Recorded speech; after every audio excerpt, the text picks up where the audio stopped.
ஸ்ரீ சாயிநாத ஸ்தவனமஞ்சரி. சுக்லாம் பரதரம் விஷ்ணும் சசிவன்னம் சதுர்புஜம் பிரசன்னவதனம் தியாயேத் சர்வ விக்னோபசாந்தயே.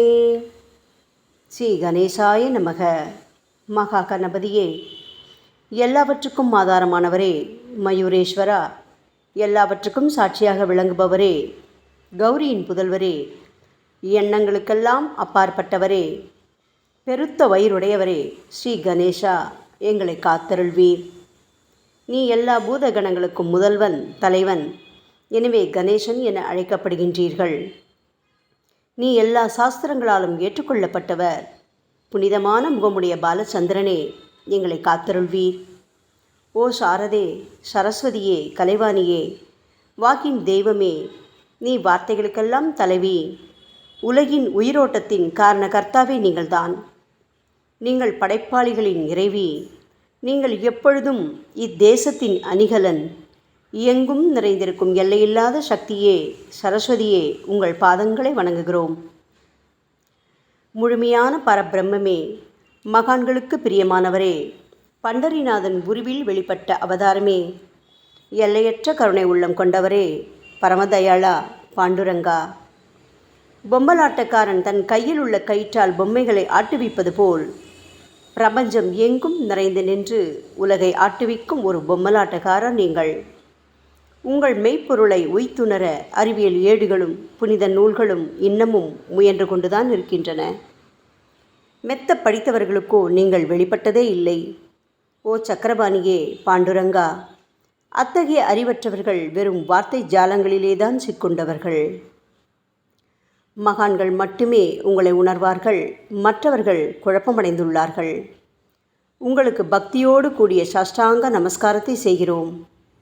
ஓ 5 முகங்கள் கொண்ட சங்கரனே, மனித மண்டை ஓடுகளான மாலை அணிந்தவரே, நீலகண்டரே, திகம்பரா, ஓம்கார வடிவானவரே, பசுபதியே, எங்களை காத்தருள்வீர்.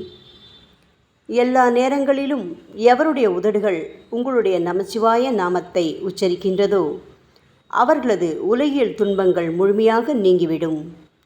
ஓ ஜடாமுடியை தரித்த சிவனே, உங்கள் நாமத்தின் சக்தி அத்தகையது.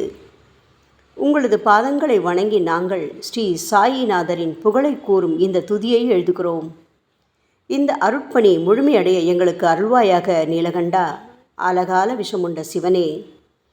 இப்பொழுது அத்ரி மகரிஷியின் புதல்வரான தத்தாத்ரேயர், அவரவர் குலதெய்வங்கள் இந்திரன், துகாராம், ஞானிகள் மற்றும் எல்லா சாய் பக்தர்களையும் பணிகிறோம். ஸ்ரீ ஷீரடி சாய்நாதா, உமக்கு வெற்றி கிட்டட்டும். பாவிகளை கடைத்தேற்றும் கருணையுள்ளவரே, உங்கள் பாதங்களில் எங்களது தலையை வைத்து வேண்டுகிறோம். உமது பாதுகாப்பை எங்களுக்கு அருள்வாய். நீங்கள் முழுமையான பரபிரம்மம், ஆனந்தத்தின் இருப்பிடம். நீங்களே விஷ்ணு. மன்மதனை எரித்த ஊமையொரு வாகனும் நீங்களே.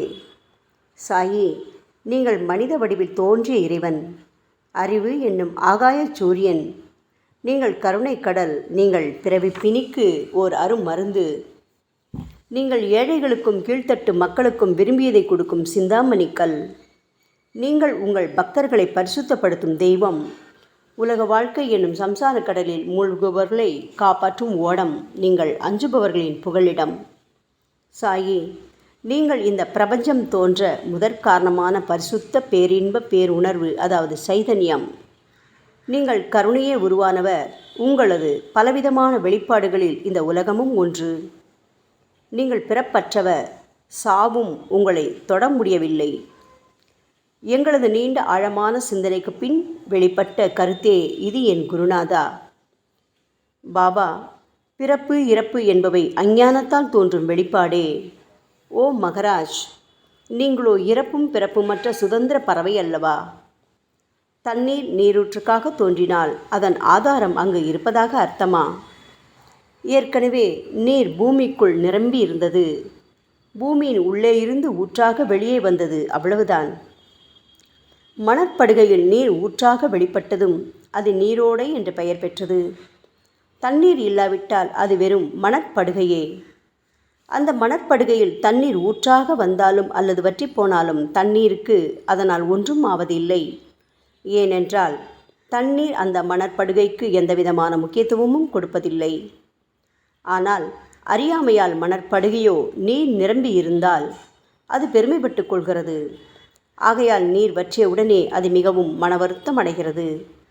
இந்த மனித உடலும் ஒரு விதத்தில் அந்த மணற்படுகை போன்றதே. புனித பேரின்ப நிலையை அந்த நீரூற்றின் தூய தண்ணீருக்கு ஒப்பிடலாம். இம்மாதிரி எண்ணற்ற மணற்படுகைகள், அதாவது மனித உடல்கள் இருந்த போதிலும் அவற்றில் உள்ள நீர், அதாவது பேருணர்வு எனப்படும் சைதன்யம் மட்டும் மாறுபடுவதே இல்லை. கருணையுள்ளம் கொண்டவரே சாய்நாதா, நாங்கள் உங்களை ஆதியும் அந்தமும் இல்லாதவர், பிறப்பற்றவர் என்று கூறுவோம்.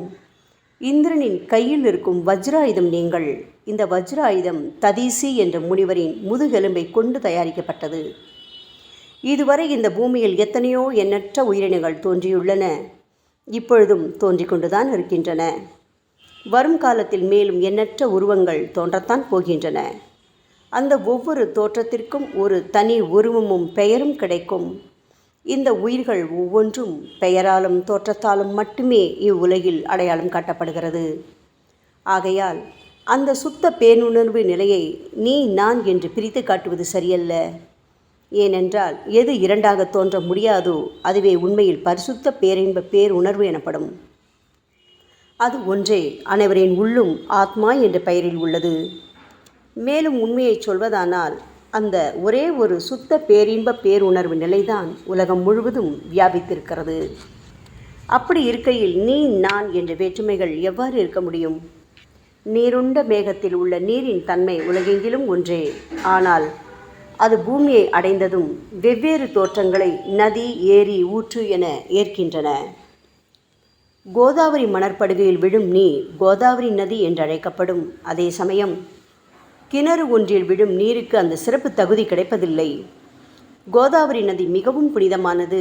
சாயி, நீங்கள் அதில் உள்ள தூய நீரை போன்றவர், நாங்களோ குளம், குட்டை, சகதியில் உள்ள நீர் போன்றவர்கள். நம் இருவருக்கும் இடையே உள்ள வித்தியாசம் இதுதான். பாபா, எங்கள் வாழ்வின் குறிக்கோளை அடைவதற்கு நாங்கள் உங்களிடம் வரவேண்டும். கூப்பிய கரங்களுடன் உங்கள் பாதங்களை சரணடைய வேண்டும். ஏனென்றால் நீங்கள் ஒருவரே புனிதத்தின் உறைவிடம் என் குருநாதா. புனிதமடைந்த கோதாவரி நதி மணற்பரப்பில் மழை நீர் பாயத் தொடங்கும் போது அந்த நீர் புனிதத்தன்மையை அடையும். அதை வெறும் தண்ணீராக மட்டும் கருதினால் அந்த தண்ணீர் தான் எல்லா இடங்களிலும் இருக்கிறதே. கோதாவரி நதி தீரம் முழுவதும் புனிதமாக கருதப்பட்டது. பூமியின் அந்த மணற்பகுதி அதன் புனித தன்மையை நிர்ணயம் செய்கிறது. நீருண்ட மேகத்தினின்று கீழே விழுந்த நீரின் புனிதத்தன்மையை எந்த பூமியின் பகுதி மாற்றவில்லையோ அந்த பகுதியை கோதாவரி என்று கூறுகிறார்கள். மற்ற பகுதிகளில் விழுந்த நீர் அந்த பகுதியில் உள்ள மண்ணின் குணத்தை ஏற்றுக்கொண்டது, புனித தன்மையை இழக்கிறது.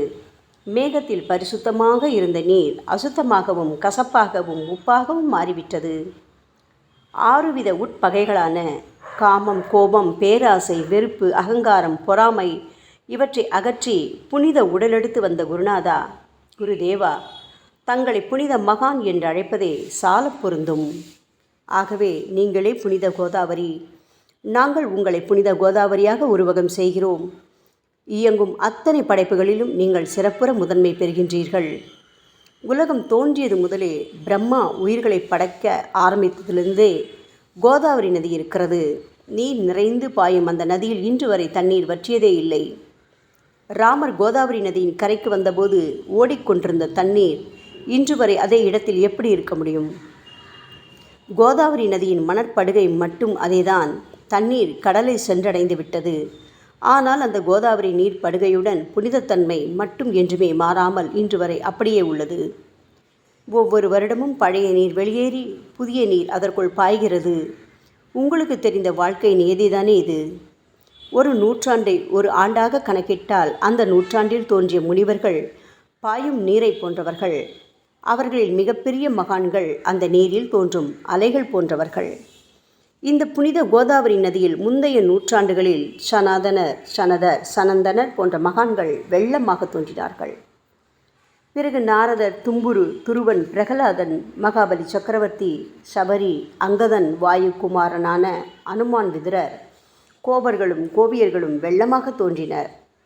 இவ்வாறு இன்று வரை கடந்த நூற்றாண்டுகள் ஒவ்வொன்றிலும் ஒன்றன் பின் ஒன்றாக மகான்களாகிய வெள்ளம் தோன்றியது. அவற்றை எல்லாம் எங்களால் ஞாபகப்படுத்தி கூற முடியவில்லை. ஓ சாயிநாதா, இந்த 19ஆம் நூற்றாண்டில் புனித கோதாவரி நதியில் சந்தேகத்திற்கு இடமில்லாமல் நீங்கள் வெள்ளமாக பாய்ந்தீர்கள். எனவே உமது தெய்வீகமான பாதங்களை தொட்டு வணங்குகிறோம். சாய் மகராஜா, நாங்கள் செய்யும் தவறுகளை தயவு செய்து உங்கள் கவனத்தில் வைத்து கொள்ள வேண்டாம் என மன்றாடி கேட்டுக்கொள்கிறோம். சாயி, நாங்கள் எளியவர்கள், ஏதும் அறியாதவர்கள், தீய குணங்கள் கொண்ட மிகப்பெரிய பாவிகள். எங்களை புறந்தள்ளி விடாதீர்கள், கைவிட்டு விடாதீர்கள். மட்டமான உலோகத்தையும் தங்கமாக மாற்றும் சக்தி கொண்ட ரசவாத கல் இரும்பினுடைய இயற்கையான தன்மைகளை பொருட்படுத்துவதில்லை. அதேபோல் கோதாவரி நதியும் தன்னுள் கலக்கும் சிறு சிறு ஓடைகளை திருப்பி அனுப்புவதில்லை. பாபா, அநேக தீய குணங்களை எங்களுக்குள் கொண்டவர்கள் நாங்கள். உங்களது கருணை மிகுந்த பார்வையால் தயவு செய்து அவற்றை சடுதியில் அழித்து விடுங்கள். இது மட்டுமே தான் உங்கள் அடிமைகளான எங்களது வேண்டுகோள். ரசவாத கல்லின் தொடர்பு ஏற்பட்டும் இரும்பின் இயற்கை தன்மைகள் அழிக்கப்படாவிட்டால் சாயிநாதா, அது ரசவாத கல்லின் பெருமைக்கு இழுக்கல்லவா? பாபா, எங்களை பாவியாகவே இருக்கும்படி விட்டுவிடாதீர்கள். தங்களை குறைவாக மதிப்பிட்டு கொள்ளாதீர்கள். நீங்கள் ரசவாத கல், நாங்கள் இரும்பு. எங்களுக்கு ஏற்படும் இழிவுகள் தங்களுக்கு ஏற்படும் இழிவுகள் அல்லவா? சாயிநாதா, குழந்தைகள் தவறுகள் செய்து கொண்டேதான் இருக்கிறது. ஆனால் அதற்காக தாயார் என்றுமே கோபமடைவதில்லை. இதை தயவு செய்து தாங்கள் நினைவில் வைத்து கொண்டு எங்களுக்கு உங்கள் அருளாசிகளை தாருங்கள். ஓ சத்குரு சாய்நாதா, நீங்கள் எனது கற்பக விருட்சம், சம்சார கடலை கடக்க உதவும் கப்பல். சந்தேகத்திற்கு இடமின்றி நீங்கள் ஒருவர் மட்டுமே எங்களை கடைதேற்ற முடியும். சாயி, நீங்களே எங்களுக்கு காமதேனுவாகிய பசு. நீங்கள் சிந்தாமணி கல், ஞானவானில் சூரியனும் நீங்களே. நீங்கள் நற்பண்புகளின் சுரங்கம், ஸ்வர்க்கத்திற்கு ஏறிச் செல்லவதும் ஏனியும் நீங்களே அல்லவா எங்களது குருநாதா? புனித செயல்களின் நிறைகள் நிறைய கொண்டவரே, பரிசுத்தமானவரே, சாந்தி மற்றும் பேரின்பத்தின் மொத்த உருவமே தீனதயாளா, குறைகளற்ற முழுமையான அறிவாக உருவெடுத்தவரே, மனிதர்களில் உன்னதமானவரே, சாந்தி மற்றும் மன்னிப்பதின் உறைவிடமே, எங்களின் அடைக்கலமே, எங்களை ஆசீர்வதியுங்கள், எங்களை ஆசீர்வதியுங்கள்.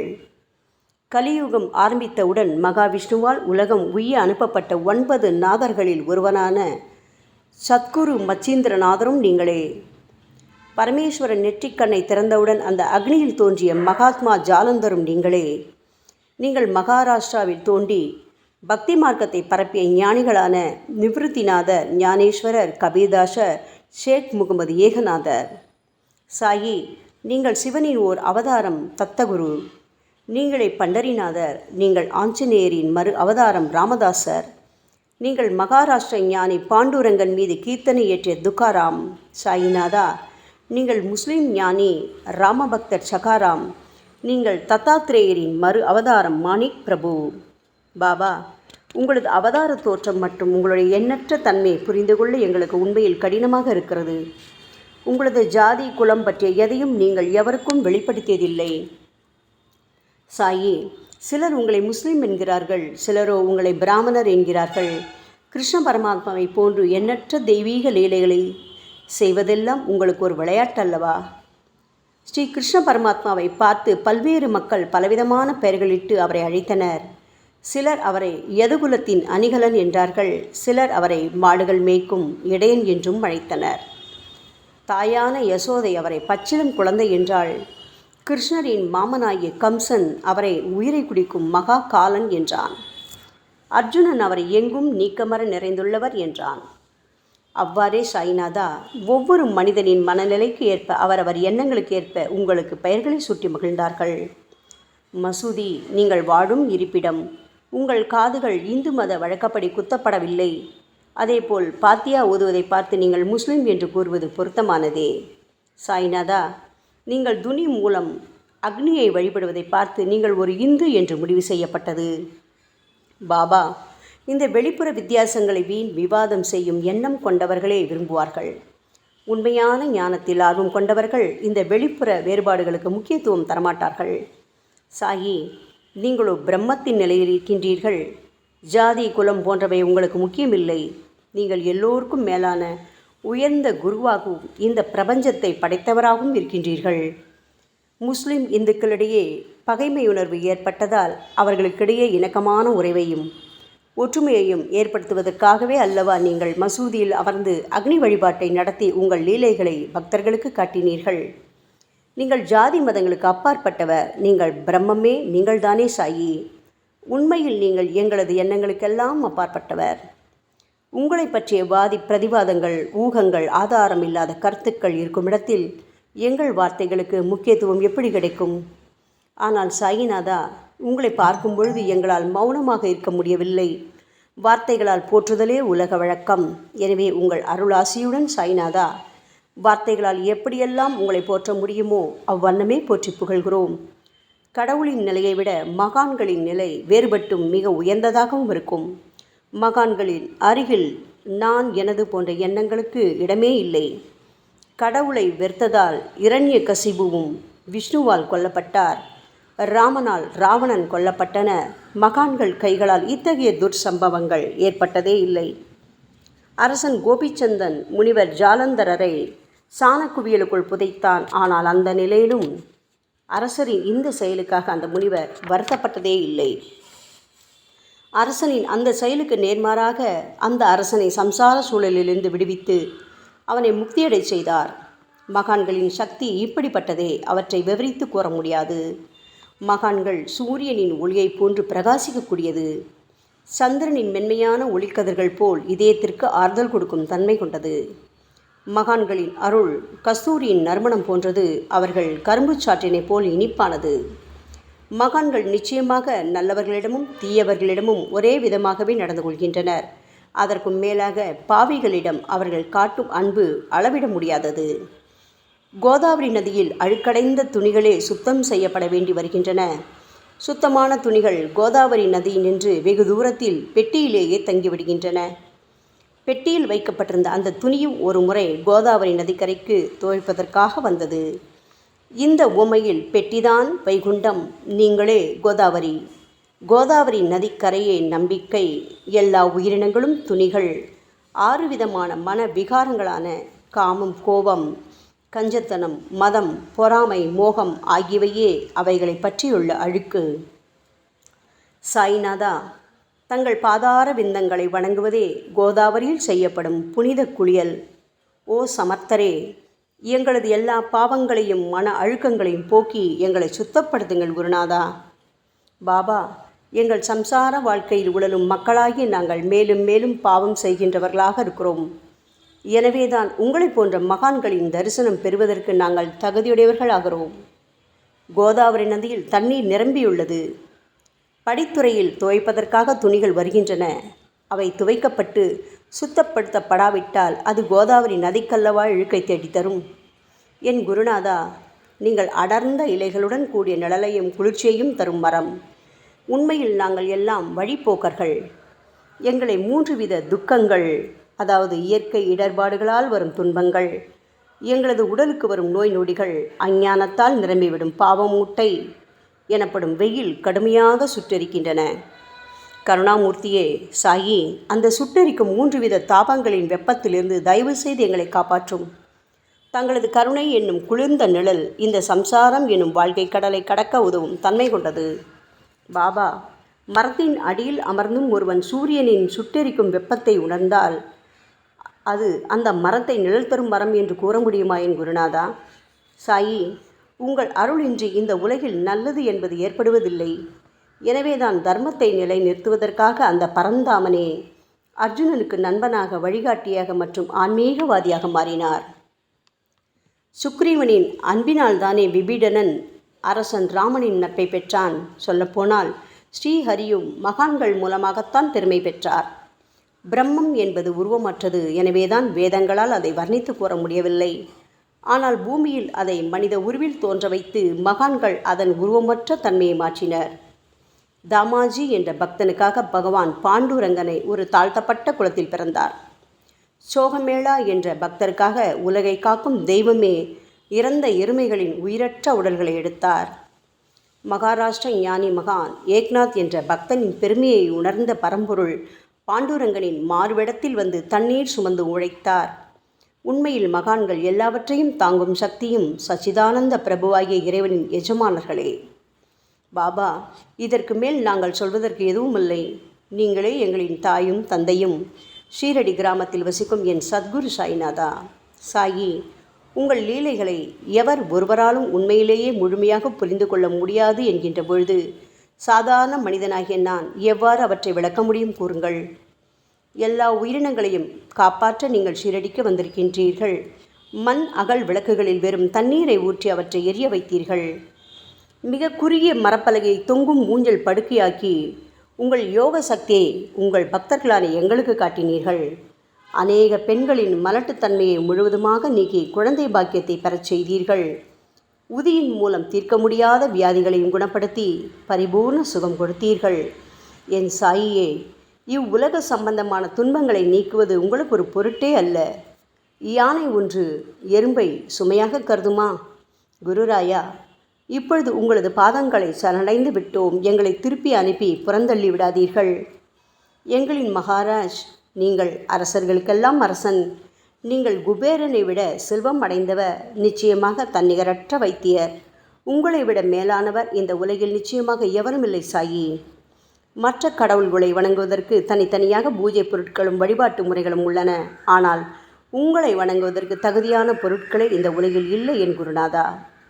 சூரியனின் ராஜ்யத்தில் தீபாவளி பண்டிகையை கொண்டாடுவதென்றால் எவ்விதமான பொருட்களை கொண்டு அதை கொண்டாடுவோம்? சமுத்திரத்தின் தாகத்தை தணிப்பதற்கு பூமியில் போதுமான தண்ணீர் கிடைக்காது. நெருப்பை சூடாக்குவதற்கு எங்கிருந்து அக்னியை கொண்டு வருவது? ஓ ஸ்ரீ சமர்த்த குருடாயா, பூஜை செய்ய உதவும் பொருட்கள் யாவற்றிலும் இருப்பது உன் ஆத்மாவே. ஆரம்பம் முதலே அவை உன் ஒரு பகுதியே அல்லவா? மேலே கூறப்பட்டவையெல்லாம் தத்வார்த்த ரீதியில் கூறப்பட்டவையே. அனுபவங்களின்றி கூறப்படும் வார்த்தை ஜாலங்கள் வீணே. சம்பிரதாய சடங்குகளின்படி உங்களுக்கு பூஜை செய்ய வேண்டுமென்றால் அதனை செய்வதற்கு தேவையான பூஜை சாமான்கள் எங்களிடத்தில் இல்லையே என் குருநாதா. கருணாமூர்த்தியே, எங்களின் கற்பனை திறனின் அடிப்படையில் உங்களுக்கு வழிபாடு செய்கிறோம். தயவு செய்து அந்த வழிபாட்டை இந்த அடிமைகளிடமிருந்து ஏற்றுக்கொள்ளுங்கள். சாயி, இப்பொழுது எங்களது அன்பு மிகுந்த கண்ணீரால் உங்கள் பாதங்களை கழுவுகிறோம். உண்மையான பக்தி என்னும் சந்தனத்தை அரைத்து சாந்தாக்கி உமக்கு இடுகிறோம். அழகிய வார்த்தைகளால் எழுதப்பட்ட இந்த துதியையை உமக்கு மாலையாக அணிவிக்கின்றோம். எங்களது கெட்ட குணங்களை தூபமாக்கி உமக்கு முன் எரிய விடுகிறோம். உமக்கு முன் எரியும் போது எந்தவிதமான தீய வாசனையும் எழுவதில்லை. சாயி, உமக்கு முன்பு இல்லாமல் வேறு எங்காவது இந்த தூபம் எரிய விடப்பட்டால் அது கீழே உள்ளது மாதிரி ஆகும். அதாவது சாம்பிராணியை நெருப்பில் போட்டவுடன் அது பொசுங்கி அதில் உள்ள நல்ல மனம் என்ற நற்குணம் அதை விட்டு மறைந்து போகிறது. பாபா, உமக்கு முன் அது எரியும் போது எங்களது கெட்ட குணம் என்கின்ற அழுக்குகள் எரிந்து நல்ல குணம் மட்டுமே மிஞ்சியிருக்கிறது. மனதில் உள்ள தீய குணங்கள் யாவும் எரிந்த பிறகு மனம் மாசற்ற தூய கங்கை தீர்த்தம் போல் ஆகின்றது. கருணை மூர்த்தியே, மாயை மோகம் என்ற தீபத்தை உங்கள் முன் ஏற்றி காட்டுகிறோம். அதன் மூலம் எங்களது மனம் வைராக்கியத்தை அடைய அருள்வீராக. பரிசுத்தமான நம்பிக்கை என்ற சிம்மாசனத்தை நீங்கள் என்னுள் அமர்வதற்கு ஆசனமாக உமக்கு தருகிறோம். அதில் அமர்ந்து கொண்டு எங்களது பக்தி என்ற நெய்வேத்தியத்தை ஏற்றுக்கொள்ளுங்கள் சாயி. எங்களது பக்தி என்ற நெய்வேத்தியத்தை ஏற்றுக்கொண்டு அதன் சாரை மட்டுமாவது எங்களுக்கு தயவு செய்து கொடுப்பீராக. ஏனெனில் நாங்கள் எல்லாம் உமது பால்குடி மாறாத பச்சிலம் குழந்தைகள் அல்லவா. உங்கள் அருட்பாலில் எனக்கு உரிமை உண்டு. பாபா, என் மனத்தையே உமக்கு தட்சணையாக கொடுக்கிறேன்.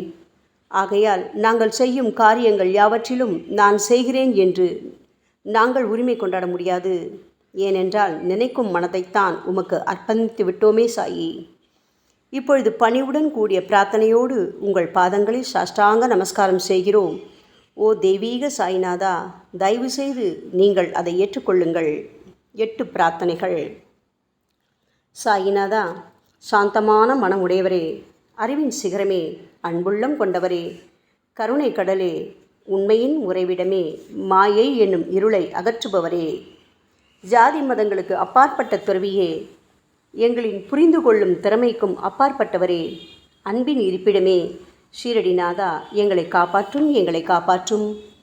ஞான சூரியனே, ஞானத்தை அளிப்பவரே, எல்லாவித நல்ல செயல்களையும் செய்பவரே, பக்தர்களின் மனங்களில் ஒளிரும் பரமஹம்சரே, தங்களை சரணடைந்தவர்களை காப்பவரே, சாயி, படைக்கும் தொழில் புரியும் பிரம்மாவே நீங்கள், காக்கும் கடவுள் விஷ்ணுவே நீங்கள்.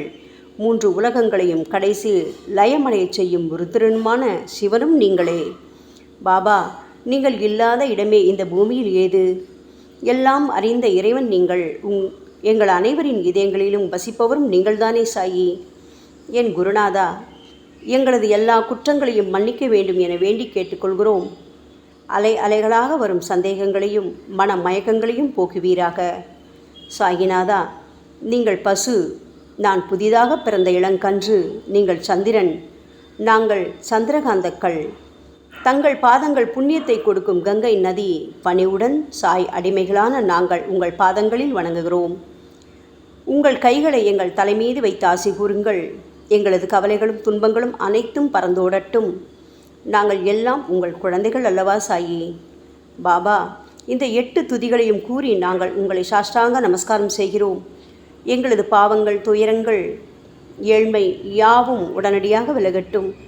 சாயிநாதா, நாங்கள் உங்களது பாத கமலங்களையே எங்களது உயிர் மூச்சாக கொண்ட உங்களது அன்பு குழந்தைகள். தயவு செய்து எங்கள் மீது கடுமை காட்டாதீர்கள். நீங்கள் தூய சந்தனம், நாங்களோ முள்ளடர்ந்த புதர். நீங்கள் புனிதமான கோதாவரி, நாங்களோ பெரும் பாவிகள். ஓ குருநாதா, உங்கள் தரிசனம் கிடைத்த பிறகும் எங்களிடம் உள்ள கெட்ட குணங்கள் என்ற அழுக்கு எங்கள் மனதிலேயே தங்கி இருக்குமானால் உங்களை சந்தனம் எப்படி என்று கூறுவார்கள்? கஸ்தூரியின் அருகாமையினால்தான் மண்ணும் மலரின் தொடர்பினால்தான் நாரும் மனம் பெறுகிறது. மகான்களும் அப்படிப்பட்டவர்களே. அவர்களுடன் தொடர்புடைய எந்த பொருளும் மிகவும் உயர்வாக மதிக்கப்படுகிறது. சிவபெருமானின் விபூதி, நந்தி ஆகியவற்றை ஏற்றுக்கொண்டதால் 8 திக்குகளிலும் அந்த பொருட்கள் புகழ் பெறுகின்றன. இடையர்களை மகிழ்விப்பதற்காக யமுனை நதிக்கரையில் உள்ள பிருந்தாவனத்தில் உலகிற்கெல்லாம் இறைவனான கிருஷ்ண பரமாத்மா ஊரியடி என்ற விளையாட்டை விளையாடினான். அனைவராலும் அது ஏற்றுக்கொள்ளப்பட்டது. ஆகவே நாங்கள் பாவிகளான போதிலும் உங்கள் சேவையில் ஈடுபட்டுள்ளோம். ஓ குருநாதரே, எங்களது நிலைமையை பற்றி மனதில் தயவு செய்து எண்ணிப்பாரும். ஓ சாயிநாதா கருணாமூர்த்தியே, இந்த லௌகீக உலகிலோ அல்லது ஆன்மீக வழியிலோ எந்த விஷயங்களெல்லாம் எங்களுக்கு சந்தோஷத்தை கொடுக்கும் என எங்களது மனம் சந்தேகமில்லாமல் நம்புகின்றதோ அவற்றையெல்லாம் நீங்கள் எங்களுக்கு அளித்தருள வேண்டும் சாயி. உங்களது கருணையால் இந்த மாதிரி செய்துவிடுங்கள் சாயி. எங்களது மனத்தை அடக்கி விடுங்கள். சமுத்திரங்கள் எல்லாம் தித்திப்பாக மாறினால் பிறகு அவை உப்பு கரிக்குமே என்ற பயம் தோன்றாதே. பாபா, சமுத்திரத்தை தித்திப்பாக்கும் சக்தி உங்களுக்கு உண்டு. ஆகையால் தான் எங்களது இந்த வேண்டுகோள். தயவு செய்து இந்த வேண்டுகோளை நிறைவேற்றுங்கள் சாயி. எங்களிடம் என்னென்ன குறைகள் உண்டோ அவை அனைத்தும் உங்களுடையதே. ஆத்ம ஞானம் பெற்றவர்களில் முதலிடத்தில் உள்ள உங்களிடம் குறை என்பதை பொருந்தாதே. சரணாகத வச்சலா, இப்பொழுது இதற்கு மேலும் நான் ஏன் அதிகம் பேச வேண்டும்? நீங்கள் மட்டும்தானே எங்களது ஒரே அடைக்கலம். தாயின் இடுப்பில் உள்ள குழந்தை இயல்பாகவே பயமற்று இருக்கும் அல்லவா? மகாராஜா, இந்த துதியை எவரவர்களெல்லாம் அன்புடனும் ஆத்மார்த்தமாகவும் படிக்கின்றார்களோ அவர்கள் ஒவ்வொருவரின் ஆசைகளை தயவு செய்து நிறைவேற்றி கொடுங்கள் சாயி. இந்த துதியை படிப்பவர்களின் 3 வித தாபங்களையும், இயற்கையின் இடர்பாடுகளில் வரும் துன்பங்கள், நமது உடலுக்கு வரும் நோய் நொடிகள், அஞ்ஞானத்தால் நிரம்பிவிடும் பாவம் மூட்டை ஓராண்டிற்குள் விலகிவிடும் என்பதே இந்த துதிக்கு உங்களது ஆசையாக என்றென்றும் நிரந்தரமாக இருக்க வேண்டும் பாபா. பாராயண முறை. குளித்து முடித்துவிட்டு மனதில் முழுமையான நம்பிக்கையுடன் தொடர்ந்து இந்த துதியை பாராயணம் செய்ய வேண்டும். அப்படி முடியாவிட்டால் வாராவாரம் வியாழந்தோறும் சத்குருவை வணங்கி அவர் உருவை தியானம் செய்து கொண்டு இந்த துதியை பாராயணம் செய்யுங்கள். இதுவும் கூட முடியாவிட்டால் மாதம் வரும் 2 ஏகாதசி தினங்களில் இந்த துதியை பாராயணம் செய்யுங்கள். இது ஏற்படுத்தும் விளைவுகளை பார்த்து அதிசயப்படுவீர்கள். குருமூர்த்தியான சாய்நாதர் இந்த துதியை பாராயணம் செய்பவர்களுக்கு இவ்வுலகியல் ஆசைகளை முழுமையாக உடனடியாக நிறைவேற்றுவார். இந்த துதியை திரும்ப திரும்ப பாராயணம் செய்வதால் முட்டாள்கள் கூர்மையான புத்தியை அடைவார்கள். யாருடைய வாழ்நாளாவது குறைவானதாக இருப்பேன் இந்த துதியை அவர்கள் படிப்பதால் 100 ஆண்டு காலம் வாழ்வார்கள். இந்த துதியை தொடர்ந்து பாராயணம் செய்து வந்தால் செல்வம் குறைவாக ஏழையாக இருந்தால் செல்வத்தின் அதிபதி குபேரன் அவர்கள் வீட்டிற்கு வந்து தங்கி அவர்களுக்கு ஏவல் புரிவான். இது சத்தியம், இது சத்தியம், இது சத்தியம் என 3 முறை கூறுகிறார். குழந்தை செல்வம் இல்லாதவர்கள் இந்த துதியை தொடர்ந்து படித்து வந்தால் குழந்தை செல்வம் பெறுவர். இந்த துதியை படிப்பவர்களின் வியாதிகள் எல்லா பக்கங்களிலும் பறந்தோடிவிடும். வியாதி நின்று குணம் கிடைக்கும். இந்த துதியை திரும்ப படித்தால் பயம் மற்றும் கவலை மறைந்து போகும், மதிப்பும் மரியாதையும் கிடைக்கும், அழிவற்ற பிரம்மத்தை உணர்வார்கள், பிரம்ம ஞானம் கிட்டும். அறிவுடையோரே, இந்த துதியின் மீது உங்கள் இதயங்களில் முழுமையான நம்பிக்கை வையுங்கள். சந்தேகங்கள், நம்பிக்கையின்மை, தவறான எண்ணங்கள் ஆகியவற்றுக்கு கொஞ்சம் கூட மனத்தில் இடம் கொடுக்காதீர்கள். ஷீரடிக்கு புனித பயணம் மேற்கொள்ளுங்கள். பாபாவின் தாமரை பாதங்களை மனதில் இருத்துங்கள்.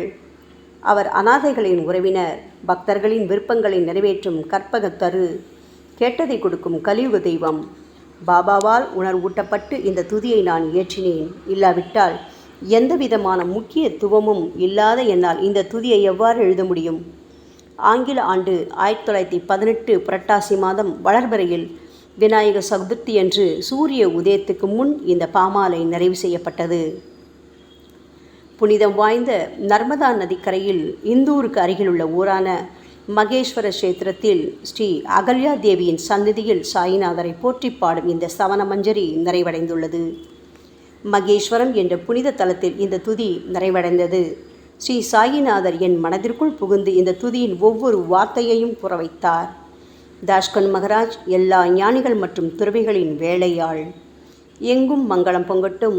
ஸ்ரீ சாயிநாதரை போற்றி பணிவுடன் எழுதப்பட்ட இந்த ஸ்ரீ சாயிநாத ஸ்தவன மஞ்சரி என்ற துதி பாராயணம் செய்பவர்கள் சம்சார கடலை கடக்க உதவட்டும். இது ஸ்ரீ பாண்டுரங்கனுக்கு தாஷ்கன் மற்றும் சாய் பக்தர்களின் நம்பிக்கை மற்றும் பணிவோடும் கூடிய பிரார்த்தனை. மங்களம் சுபமங்களம்.